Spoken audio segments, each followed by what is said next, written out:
No, we sold worldwide about 100 million records, which isn't nothing. The rock and rollers do, they sell that in 2 days. But I enjoyed Mexico, I enjoyed Paris, New York last year. Everyone remembers Perry Como as the nicest guy on television. Then, in 1957, something unexpected happened in 14 seconds that proved it. But the real story is darker. He called his hit songs crap and refused to accept awards for selling millions of records. His road rage shocked people. His kids fought in court over his estate while he was dying. And that famous pool moment? It wasn't just about being a gentleman. It was about control, something Como rarely had in his own life. Perry Como was born on May 18, 1912, in a small town called Canonsburg, just 20 miles southwest of Pittsburgh. His parents had moved from Italy only 2 years earlier, in 1910. Perry was the 7th of 13 children, and his father worked long shifts at a tin plate factory. He only earned about $175 a month, which was barely enough to feed such a big family. They spoke only Italian at home, so when Perry started school at age 6, he had to learn English from scratch.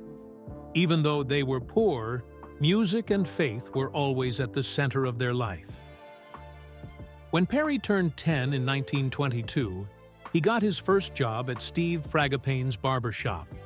He earned just 50 cents a week. He opened the shop before school and swept the floors after school. He had to wake up early to light the wood stove, then run to school, then return to polish mirrors and clean up. He was so small that he stood on a wooden box just to cut hair. By age 13, in 1925, he had his own chair in the shop and was already cutting hair like a pro. His money was badly needed at home. His love for music started even earlier. Around age 3, he was already trying to play melodies on a used organ his father had bought for only $3. Even though the family had to buy groceries on credit, they somehow made room for that organ. Perry would spend hours playing it by ear. His dad, who sang when he had time off, wanted all his kids to learn music, and Perry was the most serious about it. He picked up guitar, trombone, and more, all without any formal voice lessons. But it wasn't always smooth. In his teen years, Perry lost an entire week's wages in a dice game. The money was important, and he felt horrible. He locked himself in his room, too ashamed to see his parents. When he finally came out and told his father, he braced for anger. But his dad said something Perry never forgot. "You're allowed to make a mistake. Just don't do worse than this." That moment taught Perry about forgiveness, and it shaped him for life. While still working as a barber, Perry also became the trombone player for the Canonsburg Italian Band. He played at weddings, parades, and church events. The band was led by Stan Vinton, whose son Bobby Vinton would also become a famous singer. Perry would sing while cutting hair too, especially love songs, which earned him the nickname the Singing Barber. Grooms would request him to sing while getting ready for their weddings. His tips would jump by $20 or $30 during those gigs. By age 14 in 1926, Perry had his own barbershop and was earning $125 a week, which would be over $2,000 a week in today's money. A local Greek cafe owner had offered him space in his business. Perry's barbershop was always full because of his singing. He ended up hiring 2 more barbers just to handle the crowd. Then, something serious happened. His father Pietro developed a bad heart condition and couldn't work anymore. Perry and his brothers became the breadwinners. He used his barber money to pay for rent, food, and even music lessons for his siblings. Even with so much responsibility, Perry never stopped singing. Inspired by Bing Crosby, he sang while working. People loved his voice. Local groups like Sons of Italy started inviting him to perform. They paid him $5 or $10 per show, which was good money for a teenager back then. He met Roselle Bellin in 1929, when he was 17 and she was 16. He sang More Than You Know while looking at her the whole time. They fell in love, but Perry didn't rush into marriage. He waited 4 years because he wanted to make sure his business could support a family. They finally got married on July 31st, 1933. He was 21, she was 20, and they stayed married for 65 years. But right after the wedding, Perry faced a huge decision. During a vacation in Cleveland, a band leader named Freddie Carlone heard him sing and offered him a job. The pay was only $28 a week, a massive drop from the $125 he was making. Perry said no. He thought giving up his business for something risky was foolish. Even when Carlone called again, he still said no. But his friends and Roselle kept urging him to reconsider. Finally, Carlone warned he would give the job to someone else. Roselle said she'd be disappointed forever if he passed it up. That pushed Perry to close his barbershop in August 1933. He joined the band. He later said he was less than 24 hours away from turning it down forever. But the beginning was tough. Perry and Roselle could barely survive on $28 a week. She couldn't even travel with him at first. Still, his father told him, "You'll never know if you don't try." That gave Perry strength. In 1936, another blow hit him hard. During a recording session, a Decca Records executive walked in and said, "Get rid of that kid." He thought Perry sounded too much like Bing Crosby, who was already with Decca. Perry said it felt like a stab in the chest. But Ted Weems, the band leader, refused. He said if Perry didn't sing, there'd be no recording at all. That loyalty saved Perry's career, though the Crosby copy label stuck with him for years. Perry admitted it later. He was copying him. Then WGN Radio almost pulled the plug on the band's broadcasts in 1936-1937. They said Perry's vocals weren't clear, and audiences couldn't understand the lyrics. Ted Weems played back recordings, and Perry realized it was true. That moment crushed him, but Weems told him to stop using tricks and just sing from the heart. That advice changed everything. Perry began developing the smooth, natural voice that would define his style. But the pressures of touring were brutal. In 1940, Perry made a move that almost cost him everything. His wife was giving birth, and during a live show, he left in the middle of the performance to be with her. The band was furious. It nearly got him fired. But Perry didn't regret it. Family came first, always. By 1942, the non-stop travel wore him down. World War II broke out, and Weems joined the army, disbanding the orchestra. Perry was so tired he decided to go back to Canonsburg. He even started negotiating a new lease for a barbershop. He was ready to quit music. He told Roselle, but she wasn't having it. She pushed him to keep going. Later he said, "If it wasn't for her, I'd have the best barbershop in town." But something unexpected happened. The General Artists Corporation reached out with a new offer. They wanted him to do his own radio show for $100 a week and also sign with RCA Victor for recording. On March 12, 1943, he did his first solo broadcast on CBS. RCA needed someone to compete with Frank Sinatra and Bing Crosby, and they hoped Perry could be that voice. Just 3 days after signing, he recorded his first solo song called "Goodbye, Sue." But it failed. It didn't even have any music backing him because of the musicians' strike from 1942 to 1944. It was only vocals, and people just didn't connect with it. He felt discouraged. It got so bad, he almost went back to cutting hair for good. But in 1945, everything changed. On July 3, 1945, he recorded a song called "Till the End of Time," based on a piece by Chopin. The record came out on July 30th and hit the Billboard charts by August 9th. It didn't just do well, it stayed on the charts for 17 weeks and stayed at number 1 for 10 of them. It became his first #1 hit and his first song to sell over 1 million copies. In fact, it sold over 2 million. At the same time, another one of his songs, If I Loved You, was also selling over 1 million. That made him the first pop singer in history to have 2 songs selling over 2 million copies at the same time. Many people said the success of Till the End of Time had something to do with the mood in America after President Roosevelt died in April. People were looking for comfort, and Perry's voice gave them that. He got offers from Hollywood, and MGM signed him to a 7-year movie deal. He acted in films like Something for the Boys in 1944 and Dollface in 1945. But he didn't like Hollywood. One day, during a birthday party for the powerful studio boss Louis B. Mayer, Perry was told to sing Happy Birthday in front of everyone. He felt like a trained monkey. After the song, he looked Mayer in the eye and called him an SOB right there in front of all the guests. His contract was ended right after that. Perry later said he planned the whole thing. He hated the Hollywood system and wanted out. He said walking away from movies was like breaking free.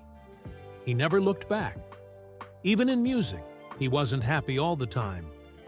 Perry became known for hating the songs he was told to record. He once said some of them were crap. During recording sessions, people said he looked miserable, like he'd just tasted something sour. He would record in 1 or 2 takes and walk out. He wanted to sing Broadway songs and classics, not silly jingles. In 1961, he released an album called By Request, full of songs he truly loved. But it didn't sell well. Meanwhile, RCA Victor kept selling millions of his other records. Starting in 1943, they averaged 4 million Como records a year.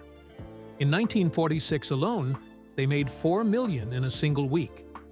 In a 1998 interview, he said, "Those songs paid for my house and put my kids through college, so I can't complain too much. But if I had my way, I'd have spent my whole career singing the Great American Songbook, instead of crooning about hot diggity dogs." He found a new home in radio. On December 11, 1944, he started hosting a 15-minute show called The Chesterfield Supper Club, every weeknight at 7 p.m. The idea came from a man named Doug Storer, who heard Perry on the radio and made a demo with him. At first, even the ad agency didn't want Perry. They wanted someone else. But Doug pushed for him and got him the job just a week before the show aired. On December 24, 1948, NBC decided to try something new. They brought cameras into the radio studio and aired the show on television. It was meant to be a short test run for 3 Fridays, but it was so popular, they kept going. By September 8, 1949, the show became a regular TV program. Perry was now a TV star, even though at first he said he felt awkward on camera. To calm himself, he would imagine he was just talking to family in his living room. In 1950, he moved to CBS and changed the show into The Perry Como Show. It aired 3 times a week for 15 minutes at first, but later became a full hour. By the 1956-1957 season, his show was the only NBC show in the Nielsen Top 10. He won 5 Emmy Awards in a row from 1955 to 1959, and a Christopher Award in 1956. The show was one of the first to air in color. Perry and Jackie Gleason had a friendly ratings war. Every week, the winner would call the other to joke about it. On March 14, 1958, he made history when his song Catch a Falling Star became the first to ever get a gold record from the RIAA, which meant it sold over 1 million copies. But Perry didn't even like the song. During the live award ceremony, the announcer got the name wrong and called it Chase a Falling Star. Perry then performed a funny version of the song to show how much he disliked it. Even though he won a Grammy for it later that year, he never changed his mind. He wanted to be a barber again, not a pop star. He once said, being a star wasn't what he dreamed about. It was just something that happened. Then in 1955, NBC offered him something huge. It was a 12-year contract. And in 1959, Kraft Foods came in with an even bigger offer.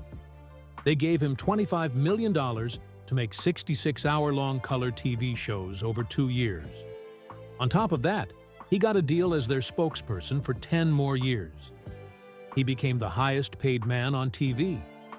He had his own production company, Roncom, named after his son Ronnie. Out of that $25 million, he had to pay all production costs, but he got to keep whatever was left. Even with all that money, Perry often said he felt trapped. He once told Time magazine, "Frankly, I don't know a thing about the deal, but I've met the president of Kraft, and he seemed a hell of a nice guy." His shows weren't just for America. They were broadcast in more than a dozen countries. He even won a Peabody Award in 1956, alongside Jackie Gleason. The judges said Perry had charm and never acted fake. He was always polite and family-friendly. He would refuse scripts he thought were not right for children. His Christmas specials were loved all over the world. In 1987, he got a Kennedy Center honor. In 1990, he was added to the Television Hall of Fame. In 1958, a song called Magic Moments that was on the B-side of Catch a Falling Star became a huge surprise hit in the UK. It stayed number 1 for 8 weeks. It only reached number 4 in the US, but that was still big. What made it strange was that one song was a hit in the US, and the other one was a hit in the UK. He didn't want most of his hits certified as gold, even though he had more than 10 records that each sold over 1 million. RCA once sold 4 million of his records in 1 week, but Perry stayed quiet about the numbers. He didn't care about the fame. On March 16, 1957, during a live episode of his show, Olympic swimmer Esther Williams was performing in a specially built pool. She had a wardrobe malfunction while swimming. Instead of panicking, Perry walked up to the camera at the end of the show, said, "Good night, folks," and jumped fully clothed into the pool. It became one of the most remembered moments in TV history. People talked about it for years. In 1963, Perry ended his weekly show. It was a big move. He had made $25 million from Kraft just a few years earlier, but now he wanted time with his family. From then on, he did monthly specials, sometimes skipping months. He wanted to see his kids grow up. In 1980, he recorded his Christmas special in Jerusalem and sang Ave Maria outside a real church. He refused to sing that song anywhere that didn't feel sacred. He believed some songs were too holy to be sung just for ratings. In 1970, he released It's Impossible. It became a worldwide hit. It was his first top 10 song in years and proved he could still compete with modern music. He made an album around it and even covered songs by the Beatles and Simon and Garfunkel. That same year, he returned to Las Vegas.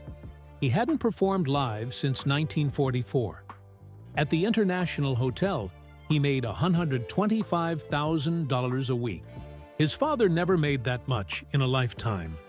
He recorded a live album and brought his own brand of clean entertainment to the Vegas stage.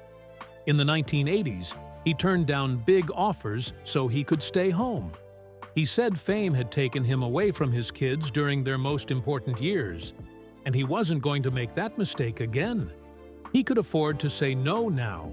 His old $25 million deal had made him one of the richest entertainers alive. He chose to be a present father and husband instead of chasing more awards. In 1987, President Ronald Reagan gave him the Kennedy Center honor. It was the highest recognition for a performer.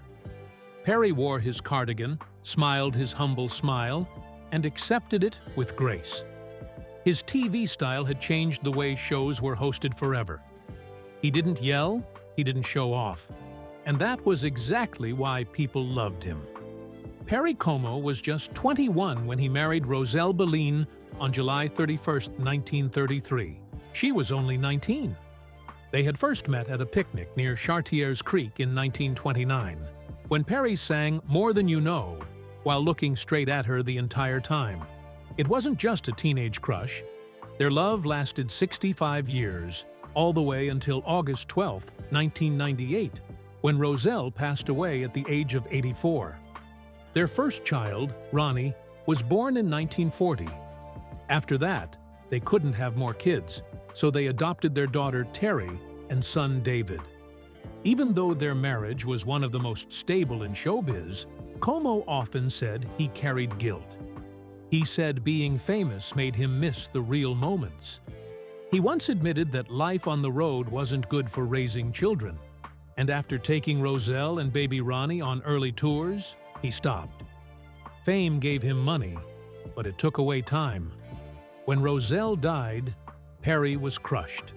People always saw Perry as the calmest man on television, but off-screen, that wasn't always true. His music director, Mitchell Ayres, who worked with him from 1948 to 1963, said Perry could lose his temper like anyone else. It wasn't just occasional. Behind the wheel, he was known for shouting at drivers who cut him off. That kind of road rage shocked fans who believed he was always easygoing. The truth was, Perry got angry just like everyone else. He just hid it better than most. Even as his fame grew, Perry never forgot where he came from. He was the 7th of 12 children born to Italian immigrants in Canonsburg, Pennsylvania. He supported his family quietly for decades. He sent money without asking for thanks. In 1952, he and Roselle were given a rare Catholic honor as Knight and Lady Commanders of the Equestrian Order of the Holy Sepulchre. In 1958, for their 25th wedding anniversary, they visited Pope Pius XIII in Rome. But Perry didn't like the Vatican's press coverage of the event. He wanted faith to be something you live, not something you show. His giving spirit never made the headlines, but it touched lives no one even knew he was helping.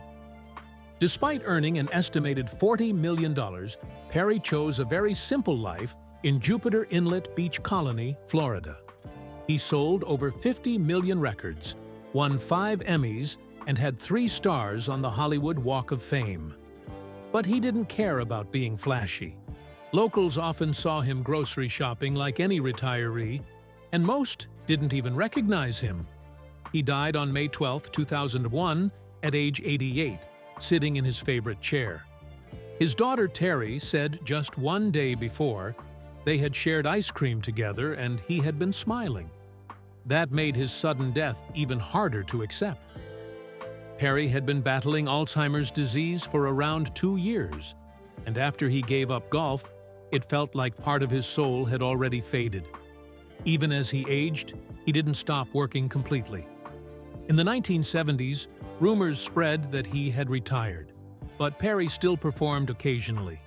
In 1992, at age 80, he said he still enjoyed it. "I wouldn't do it if I was tired," he said. He was given the Kennedy Center honor in 1987, and in 1990, he joined the TV Hall of Fame. The Grammy Lifetime Achievement Award came in 2002, a year after his death.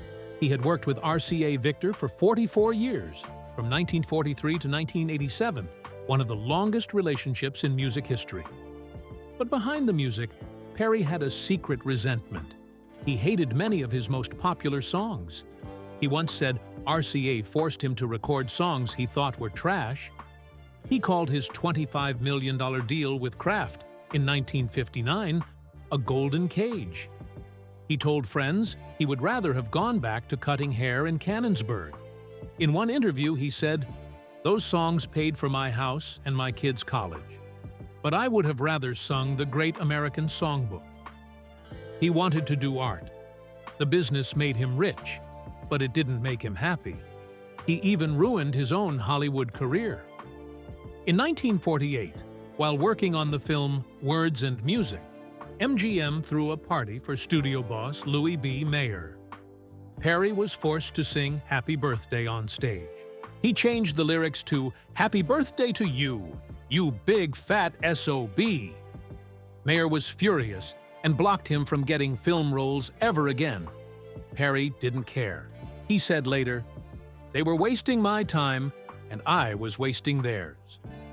Even with all his success, Perry refused to chase gold records. He avoided being honored for selling millions of records. RCA had to push him to accept the RIAA's first official gold record award for Catch a Falling Star in 1958. He sold over 100 million records in total.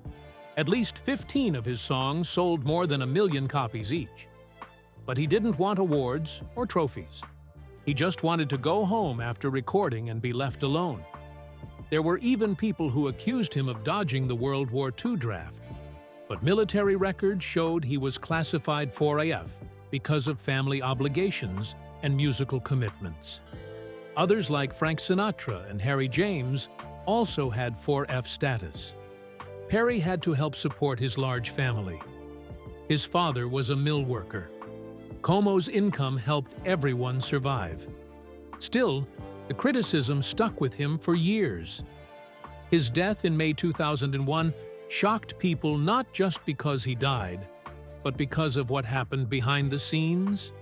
There was a painful legal battle between his children. His daughter Terry and son Ronald couldn't agree on how to follow his living will from 1999. Ronald had been named executor, but Terry didn't believe he was healthy enough to handle it. He had Parkinson's disease. The dispute went to court in 2000, while Perry was still alive, but already very sick. In July 2001, Terry even wrote to a judge asking if Ronald could be removed as executor. It wasn't just a small disagreement, it broke the family apart. When his estate was settled, the numbers shocked people. His Florida mansion sold in 2002 for $325 million. Today, it's worth over $17 million. He had signed a $1.2 million per year contract with NBC in 1959, which is about $10 million a year today. RCA couldn't even keep up with his record sales. He once told them to stop counting. He had earned more money than anyone realized, but he never bragged about it. He just kept singing. In 2002, the Grammy Lifetime Achievement Award came with a surprise. He was honored alongside Al Green, Count Basie, and Joni Mitchell. Few expected Perry's name to be included, but it showed how wide his influence had reached.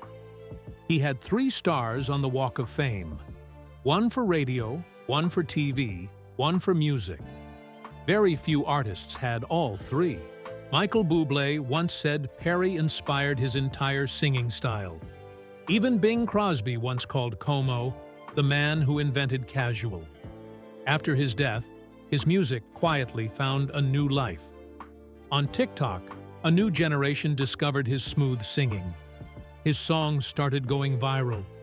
One of his Christmas tracks, Home for the Holidays, still plays every year alongside songs by Elvis. His influence reached places he never saw coming. Even the studio where he once recorded his TV show was turned into the Wild Studio 54 nightclub later on, showing how much the entertainment world had changed. In 1961, he sang with a nervous 13-year-old Brenda Lee. He flubbed the lyrics on purpose just to calm her down. That was something he never did, but he did it for her, because that's who he was. RCA later paid tribute with a full-page ad in Billboard that said, 50 years of music and a life well lived. He never chased headlines, never looked for applause. But in the end, everyone noticed him anyway.